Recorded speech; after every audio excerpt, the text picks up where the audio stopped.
Hello दोस्तों, मेरे video में आपका स्वागत है। आज इस वीडियो में जो है हम कक्षा 8 की प्रश्नावली 7.3 को हल करेंगे। देखो दोस्तों, ये प्रश्नावली करने से पहले हम कुछ सूत्रों के बारे में जान लेते हैं। सबसे पहले हम जानते हैं कि साधारण ब्याज क्या होता है। देखो देखो किसी को दी गई राशि मूलधन, यानी कि किसी को कोई राशि आप देते हो तो वो कहलाती है मूलधन। दोस्तों, किसी को दी गई राशि पर अतिरिक्त धन लेना साधारण ब्याज कहलाता है। दोस्तों देखो, इसको इस प्रकार से समझो। मान लो आपने किसी को जो है 1,000 रुपये उधार दिए।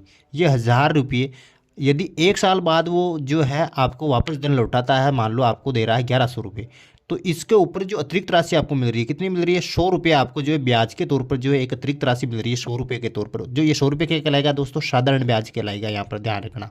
तो साधारण ब्याज का आपको निकालना है, तो साधारण ब्याज का सूत्र क्या हो जाएगा? वो हो जाएगा मूलधन। मूलधन किसे कहते हैं? जो राशि आप मूल रूप से उसको लौटाते हो, यानी कि 1,000 रुपये आपने उसको दिए, तो ये जो 1,000 रुपये वो क्या होगा? मूलधन होगा। दोस्तों, समय समय ये होगा कि कितने साल कितने महीनों के लिए आप दे रहे हो। यदि महीनों के लिए दे रहे हो तो यहाँ पर महीने आ जाएगा समय।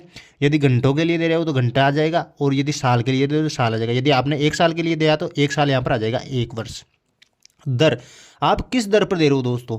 तो यानी कि 2% इस सैकड़ा की दर से दे रहे हो या 3% सैकड़ा की दर से दे रहे हो, तो दर आप जिस परसेंट के हिसाब से आपको उसको ब्याज ब्याज पर जो है धन दे रहे हो, वो दर जो यहाँ पर आ जाएगी। मान लो आप 2% के ये दर से आपको उसको ब्याज दे रहे हो, तो ये 2 जो है यहाँ पर आ जाएगा दर के तौर पर बटावा 100। यानी साधारण ब्याज का सूत्र हो जाएगा मूलधन गुणा समय गुणा दर बटावा 100।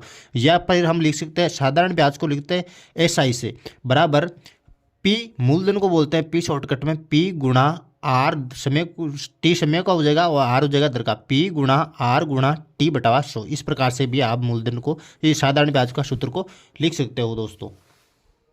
तो इस सूत्र से जो है आप साधारण ब्याज ज्ञात कर सकते हैं। अब ये दोस्तों आता है मिश्रधन क्या होता है। देखो मिश्रधन को जो है ए से दर्शाते हैं दोस्तों, डायरेक्ट ए से भी दर्शाते हो सकते हो आप मिश्रधन को। देखो मिश्रधन क्या होता है?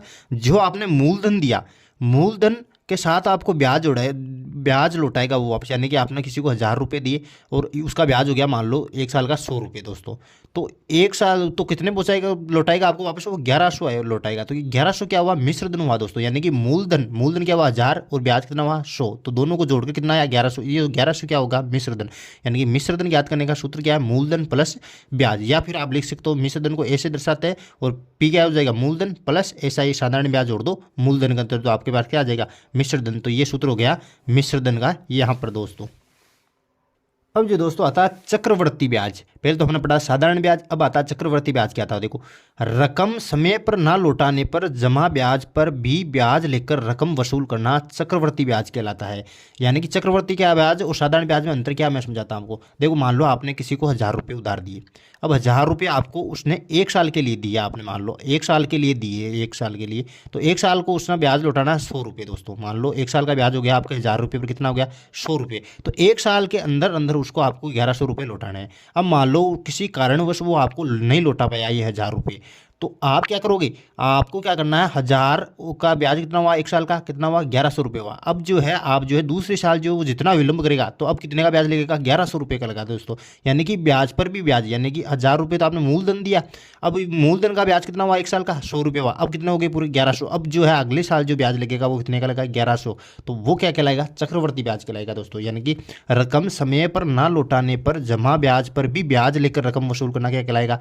चक्रवर्ती ब्याज यहाँ पर कहलाएगा दोस्तों। देखो चक्रवर्ती ब्याज कैसे याद करते हैं? मूलधन कोष्टक 1 प्लस दर बटा 100 की घात समय माइनस निकाल देना मूलधन को, तो क्या आ जाएगा? चक्रवर्ती ब्याज आपके पास आ जाएगा। इसको CI से दर्शाते हैं चक्रवर्ती ब्याज को शॉर्टकट के अंदर। देखो P कोष्टक 1 प्लस R बटा 100 की घात T माइनस का P, ये भी जो है चक्रवर्ती ब्याज को लिख सकते हो। ये जो है चक्रवर्ती ब्याज का सूत्र है। आप जो है स्क्रीनशॉट ले सकते हो सारे सूत्रों का। ये सूत्र आपको आनी चाहिए इस प्रश्नावली के लिए। जी दोस्तों देखो, मिश्रधन का सूत्र क्या होता है? देखो एक मिश्रधन का सूत्र तो मैंने पहले यह बताया आपको कि मिश्रधन का जो सूत्र हो जाएगा वो हो जाएगा मूलधन में जो है आप क्या जोड़ दोगे? ब्याज जोड़ दोगे, तो आपके पास क्या आ जाएगा? मिश्रधन हो जाएगा दोस्तों। तो यदि आपको डायरेक्ट मिश्रधन ज्ञात करना है दोस्तों, तो किस प्रकार से ज्ञात करोगे? देखो मिश्रधन का जो सूत्र हो जाएगा P कोष्टक 1 प्लस R बटा 100 की घात टी, जहाँ पर पी मूलधन हो जाएगा, आर दर हो जाएगी और टी क्या हो जाएगा, समय हो जाएगा दोस्तों। देखो ये सूत्र कब अप्लाई करना है आपको, देखो जब आपको मिश्र दर निकालना हो और मूल्य में यदि वृद्धि होती है और जनसंख्या में दोनों के अंदर यदि वृद्धि हो रही है तभी ये सूत्र आपको काम में लेना है। अब देखो यहाँ पर नोट करना है ये बात कि अगर मूल्य व जनसंख्या में ह्रास यानी कमी होती है तब ये सूत्र लगेगा, ए बराबर पी कोष्टक 1 माइनस आर बटा 100 के घात टी, यानी कि चिन्ह का फर्क है, यदि यहाँ पर माइनस आएगा यदि जनसंख्या और मूल्य में यदि कमी हो रही है तो, यानी कि अवमूल्यन होता है। अवमूल्यन का मतलब होता है कमी। यदि अवमूल्यन कहीं भी ना आ जाए या ह्रास कमी यदि जनसंख्या और मूल्य में यदि कमी आ रही है तो यहाँ जहाँ पर आपको मिश्रधन का ये सूत्र लगाना है माइनस वाला, और यदि वृद्धि हो रही है तो ये सूत्र आपको यहाँ पर लगाना है दोस्तों। तो ये सारे सूत्र जो है इस प्रश्नावली के मैंने आपको बता दिए हैं, ये जो है आप स्क्रीनशॉट ले लेना, वो लिख लेना, आपको याद होनी चाहिए ये प्रश्नावली करने से पहले। अब जो है हम प्रश्नावली की ओर चलते हैं। अब जो है प्रश्नावली 7.3 का हम पहला सवाल कर लेते हैं। देखो दोस्तों पहला प्रश्न, 5% वार्षिक दर से बढ़ते हुए वर्ष 2003 के अंत में एक स्थान की जनसंख्या 54,000 हो गई, तो ज्ञात करना है। देखो पहला क्या बोल रहा है, वर्ष 2001 में जनसंख्या ज्ञात करनी है और दूसरा बोल रहा है वर्ष 2005 में जनसंख्या ज्ञात करनी है। देखो हम पहला ज्ञात कर लेते हैं यहाँ पर वर्ष 2001 में जनसंख्या क्या होगी। तो देखो 2003 कब आता है, 2001 के 2 साल बाद था दोस्तों। तो देखो 2003 में जनसंख्या ज़्यादा थी, तो यहाँ पर जो ज़्यादा जो मूलधन से ज़्यादा क्या होता है, मिश्रधन होता है। तो हम इस 54,000 को क्या मानेंगे, यहाँ पर मिश्रधन मानेंगे दोस्तों। ए बराबर कितना होता है, 54,000, यहाँ पर मैंने मान लिया। देखो इसको इस तरीके से समझो, आप मान लो आपके पास जो है 2001 के अंदर आपके पास कितने थे, 100 रुपये थे, और 2003 के अंदर कितने हो जाएंगे दोस्तों आपके पास, मान लो आपके पास जो है 2003 के अंदर 110 रुपये हो गए। अब देखो ये तो आपके पास मूलधन था और 2 साल के अंदर आपको ब्याज कितना मिला, 10 रुपये ब्याज मिला, तो ये क्या हुआ आपके पास, मिश्रधन हुआ दोस्तों। तो यहाँ पर जो 2003 में क्या दे रखा है, मिश्रधन दे रखा है आपके पास, क्या दे रखा है, मिश्रधन। अब मिश्रधन से आपको क्या ज्ञात करना है, मूलधन ज्ञात करना है दोस्तों। क्या ज्ञात करना है, मूलधन। उसी प्रकार से यहाँ पर 2003 में जनसंख्या कितनी है, 54,000 है, 54,000 है। और इस 2003 के 2 साल पहले कब कितना था, 2001 था, तो 2001 की जनसंख्या किस प्रकार से ज्ञात करनी है, मूलधन से। तो इसको क्या मानेंगे यहाँ पर जो है मिश्रधन मानेंगे दोस्तों। ए बराबर 5400 और 5% वार्षिक दर, और आर कितना हो जाएगा यहाँ पर, आर जो हो जाएगा 5, और समय कितना हो गया, समय हो गया दोस्तों 2 साल, यानी कि 2003 और 2001 के बीच में कितने का अंतर है, 2 साल का, तो 2 हो जाएगा यहाँ पे समय। अब जो दोस्तों देखो यहाँ पर अब ज्ञात क्या करना है आपको, पी ज्ञात करना है दोस्तों। क्या ज्ञात करना है, पी।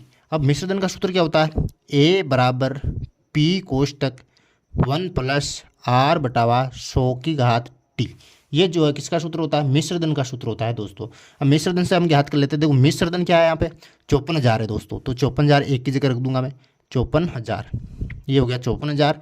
अब देखो पी क्या है, पी तो हमें ज्ञात करना है, तो पी हो जाएगा यहाँ पे 1 प्लस आर क्या है, आर है 5, तो 5 हो जाएगा बटावा 100, और टी क्या है, टी 2 है, 2 की घात लग जाएगी दोस्तों। अब देखो यहाँ पर लिखूंगा मैं 54,000 इस प्रकार से, पी कोष्टक।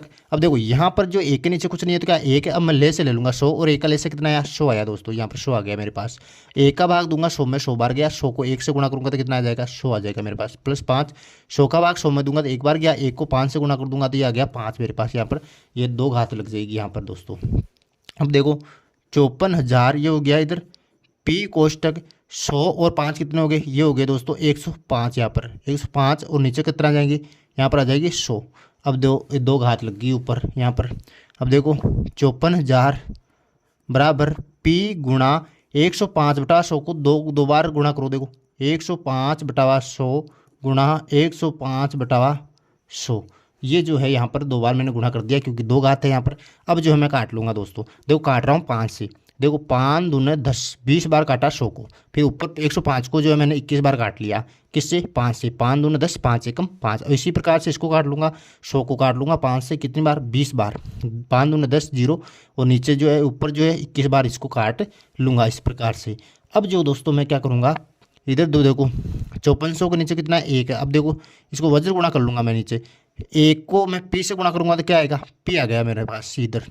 अब जो दोस्तों देखो ये तो 20 ये किधर भाग में दो जाते, किस में हो जाएंगे, गुणा में हो जाएंगे दोस्तों। 20 गुणा 54,000 हो जाएगा उधर 54,000। देखो 20 इधर भाग में है, 20 तो उधर जाके क्या हो गया, ये 54,000 के गुणा के अंदर आ गए यहाँ पर इधर, और जो 21 जो है ऊपर थे ये आ जाएंगे दोनों के दोनों इधर नीचे, ये हो गए 21। अब जो दोस्तों क्या करूँगा मैं, 3 से काट दूंगा इनको। देखो तीनों सात तो कितने हो गए, 21 हो गए दोस्तों। तो यहाँ पर देखो 3 एकम 3, कितने बच्चे 2, 3 8 है 24, यानी कि मेरे पास कितना आ गया, 18,000 आ गए दोस्तों। फिर 3 से इसको काट दूंगा, 3 7 तो 21, फिर कितना आगे 3 छंग 18, तो 6000 मेरे पास यहाँ पर आ गए।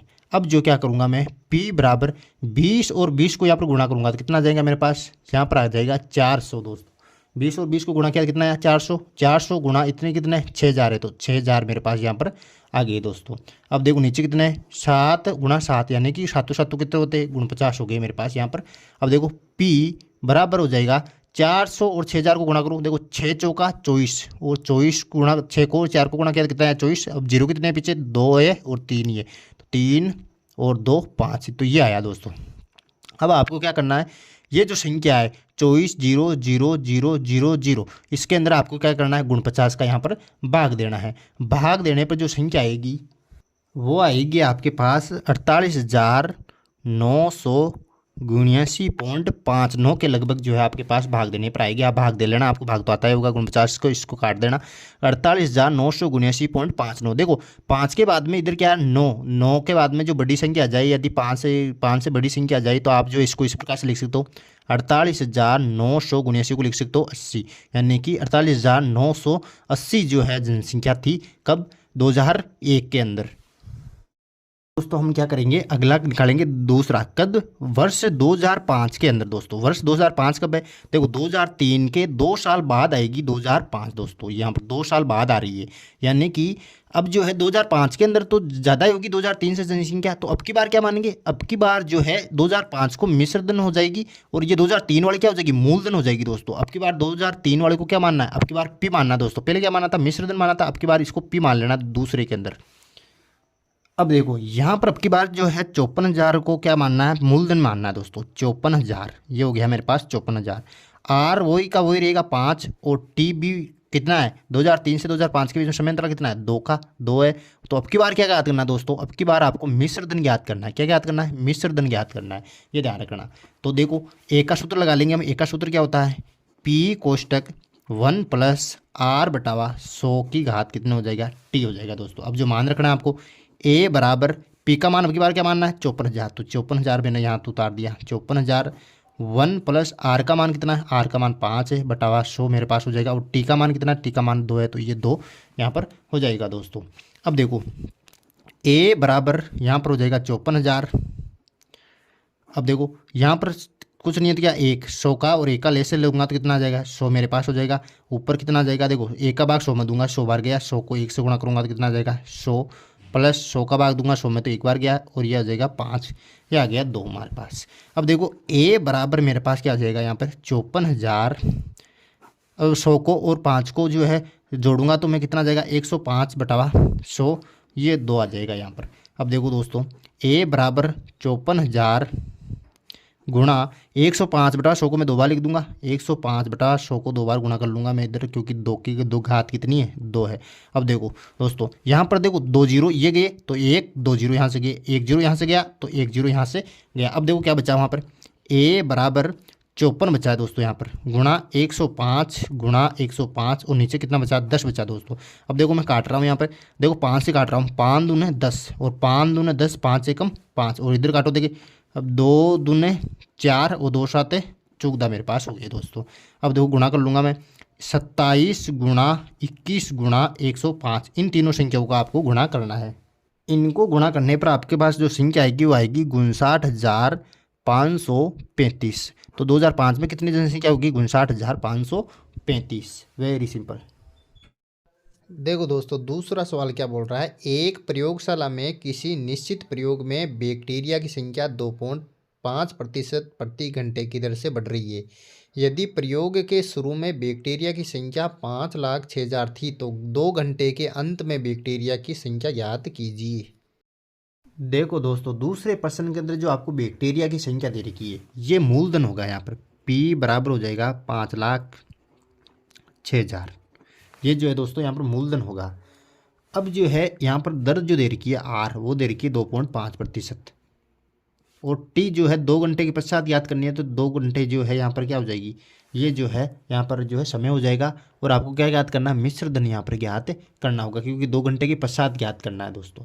तो अब देखो मिश्रधन का मैं सूत्र लगा लूँगा भाई, A बराबर P कोष्टक 1 + R/100 की घात हो जाएगा T। अब जो है A हमें ज्ञात करना है, P यहाँ पर दे रखा 5,06,000, 5,06,000।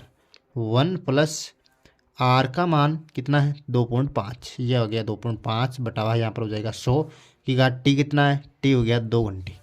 अब दोस्तों देखो आगे हम हल कर लेते हैं इसको। 5,06,000 वह देखो यहाँ पर जो है पॉइंट को हटाऊंगा तो नीचे कितने हो जाएंगे 1,000 हो जाएंगे। अब एक के नीचे कुछ नहीं है तो 1,000 का और एक का लेस से लूंगा तो कितना आ गया मेरे पास, ये हो गया 1,000। एक का भाग दिया 1,000 में तो 1,000 बार गया, 1,000 को 1 से गुणा करूंगा तो कितना आ गया मेरे पास 1,000 आ गया दोस्तों। ये प्लस का चिन्ह, ये प्लस का चिन्ह आ गया। अब देखो ये 25 का चिन्ह 25 आ जाएगा यहाँ पे, ये 2 घात यहाँ पर लग जाएगी। तो ए बराबर 5,06,000। अब देखो 1,000 को और 25 को मैं जोड़ूंगा तो कितना आ जाएगा 1,025 मेरे पास आ गया। नीचे आ जाएगा 1,000 की घात यहाँ पर हो जाएगा 2। अब देखो दोस्तों ए 5,0,1,2,3। अब देखो 1,025 बटा 1,000 गुणा 1,025 गुणा 1,000।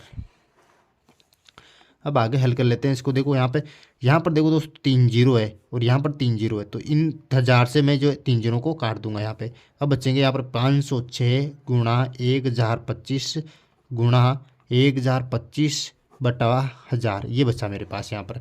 अब देखो दोस्तों मैं काट रहा हूँ इनको 5 से। देखो 5 से मैं काट रहा तो 5 दूने 200, ये 200 बार कट गया। यहाँ पर काटूंगा तो 5 दूने 10 और 5 25, 205 बार मेरे पास कट जाएगा यहाँ पर। अब एक बार और काट रहा हूँ मैं यहाँ पर तो 5 का 5 चौक 20, 40 बार कट गया। और यहाँ पर 5 चौक 20, 5 से कमा 41 बार कट गया। अब 5 को एक बार और काट रहा हूँ 55 40, 8 बार कट गया यहाँ पर 5 से काट रहा हूँ तो 5 दूने 10 और 5 25, 205 बार यहाँ पर कट जाएगा। अब जो दोस्तों देखो ए बराबर क्या आया 506 गुणा यहाँ पर बचा 205, ये 205 यहाँ पर बचा 41 और नीचे जो है 8 का भाग इसमें चला जाएगा। अब जो मैं तीनों संख्याओं को गुणा करूंगा, इन तीनों संख्याओं को गुणा करने पर मेरे पास आएगा 42, 52, 930। इन संख्याओं को आप गुणा कर सकते हो। ये संख्या आएगी 42, 52, 930। अब जो है 42, 52, 930 में आपको 8 का भाग देना है। 8 का भाग जब आप इस संख्या में दोगे तो आपके पास आएगा 531,616.25। ये जो है 2 घंटे के पश्चात जो है लगभग बैक्टीरिया की संख्या आपके पास आ जाएगी दोस्तों। Very simple. देखो दोस्तों तीसरा सवाल है, एक स्कूटर 42,000 रुपये में खरीदा गया, 8% वार्षिक दर से इसके मूल्य का अवमूल्यन हो गया। अवमूल्यन का मतलब होता कमी हो गई। 1 वर्ष के बाद स्कूटर का मूल्य ज्ञात कीजिए। देखो दोस्तों तीसरे प्रश्न के अंदर जो है स्कूटर का जो मूल्य है वो मूलधन हो जाएगा। यहाँ पर P बराबर आपके पास आ जाएगा 42,000। और जो यहाँ पर दर दे रखी है वो दे रखी है 8% की दर, 8% की दर दे रखी है। और समय देर का 1 वर्ष, यानी कि T बराबर 1 वर्ष देर का आपको यहाँ पर ए ज्ञात करना है दोस्तों। अब देखो मैंने क्या कहा कि एक के 2 सूत्र आपको बताए थे। इस वीडियो के प्रारंभ में मैंने एक के 2 सूत्र बताए थे। मैंने कहा जब मूल्य के अंदर कमी हो तो अवमूल्यन का जो सूत्र लगेगा। यहाँ पर क्या हो रहा है 42,000, यहाँ पर 8% दर से ये कह रहा है कि स्कूटर का मूल्य ज्ञात कीजिए। अवमूल्यन हो गया है, क्या हो गया मूल्य में क्या हो गया अवमूल्यन। अवमूल्यन का मतलब होता है कमी हो गई। तो कौन सा सूत्र लगेगा ए का, ए बराबर P कोष्टक 1 प्लस लगाते थे यहाँ पर लगेगा अब माइनस R बटावा 100 की घात T, ये सूत्र लगेगा। यहाँ पर पहले प्लस लगा देते हैं क्योंकि यहाँ पर कमी हो रही है, तो यहाँ पर क्या लगाएंगे माइनस लगाएंगे। ए बराबर P हो गया 42,000, 1 माइनस दर होगी 8 बटावा यहाँ पर हो जाएगा 100 और T क्या हो जाएगा 1 साल। अब देखो दोस्तों ए बराबर हो गया मेरे पास 42,000। देखो यहाँ पर ए के नीचे तो 100 और 1 का लेस लेंगे तो कितना आएगा 100 मेरे पास आ जाएगा। अब देखो 1 का भाग दिया 100 में तो 100 बार गया, 100 को 1 से गुणा किया तो कितना आ जाएगा, ये आ गया 100 माइनस 100 एकम 100 और ये हो गया 8, ए घात लग जाएगी दोस्तों। अब देखो ए बराबर क्या आ गया 42,000, 100 में से 8 गए तो कितना बचेंगे, 100 में से 8 गए तो बचेंगे 92, ये बच गए 92 बटा 100 मेरे पास हो जाएगा। घात एक ही है तो एक बार आएगा ये है। अब देखो ए बराबर यहाँ पर 2 जीरो से मैं जो है 2 जीरो कैंसिल कर रहा हूँ यहाँ पर। अब बच्चे मेरे पास 420 को करना है 92 से गुणा दोस्तों। तो ए 420 को 92 से जो गुणा करने पर जो संख्या आएगी वही जो है स्कूटर का मूल्य होगा। तो इन दोनों को गुणा करने पर मेरे पास आया 38,640। तो ये जो है स्कूटर का मूल्य होगा। Very simple. अगर मेरा ये वीडियो आपको पसंद आया तो please like share comment and don't forget to subscribe. Thank you.